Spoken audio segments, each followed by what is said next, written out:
পাটোয়ারি কোন লেভেলে চলে গেছে যে হিরো আলম মনে করতেছে যে তার জায়গা দখল হয়ে গেছে।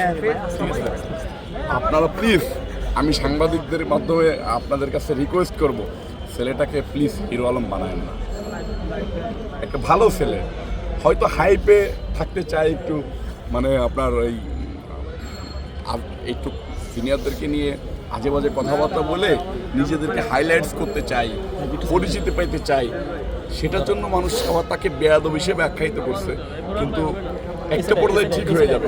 কিন্তু হিরো আলমের মতো, হিরো আলম তো নাটক সিনেমা করে, তো একটু কমেডিয়ান নাটক সিনেমা করে, তো সেটাকে আমরা যেরকম বলতাম দেলদারকে, টেলিসামাতকে, কি বলছে, তার যে শূন্য জায়গাটা আছে এই জায়গাটা বলছে যে হিরো আমার শূন্য স্থান পূরণ করছে আর কি। এটা আমার কাছে খুবই ব্যথিত। আমি